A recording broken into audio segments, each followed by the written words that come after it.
সবাই কেমন আছেন প্রিয় বন্ধুরা? আলহামদুলিল্লাহ আমিও ভালো আছি। চলে এলাম আপনাদের সাথে শেয়ার করতে মরিচ খোলা।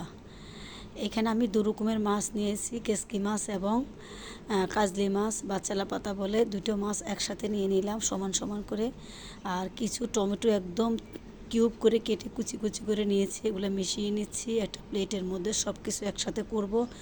দিয়ে দিলাম পরিমাণ মতো লবণ, হলুদের গুঁড়ো দিয়ে দিচ্ছি 1 চামচ, জিরা গুঁড়ো, এখন পরিমাণ মতো মরিচ দিয়ে দেব, গুঁড়ো লাল মরিচ। আর পেঁয়াজগুলো একদম ব্লেন্ড করে নিই, একটু আধা ভাঙ্গা করে দিয়েছি। এখন দিয়ে দিচ্ছি আমি সরিষার তেল, লাগলে পরে আরেকটু সরিষার তেল দিয়ে আপাতত এগুলো দিয়ে মেখে নিচ্ছে ভালো করে। একদম মাখাটা খুব বেশি ভালো করে হতে হবে, যাতে কলা পাতার মধ্যে দিলে এতে কোনো আমরা পানি দেব না, কোনো কিছু দেওয়া লাগবে না। এই মাছ থেকে যে একটা রস বেরোবো পেঁয়াজ থেকে, তাতে হয়ে যাবে। এখন আমি আরেকটু পেঁয়াজ দিয়ে দিলাম, এখন দিয়ে দেবো আরেকটু তেল, মনে হচ্ছে আরেকটু তেল লাগবে। আর যখন কলা পাতার মধ্যে বিছিয়ে বাঁধবো তখন আবার একটু তেল দিতে হবে। এখন আরেকটু রসুন দিয়ে দিলাম, রসুন প্রথমে কম হয়েছে, আরেকটু রসুন এবং সাথে আরেকটু হলুদের গুঁড়ো দিয়ে দিলাম। প্রথমে একেবারে বেশি দিইনি, যদি বেশি হয়ে যায় আবার গন্ধ লাগবে, খাওয়া যাবে না।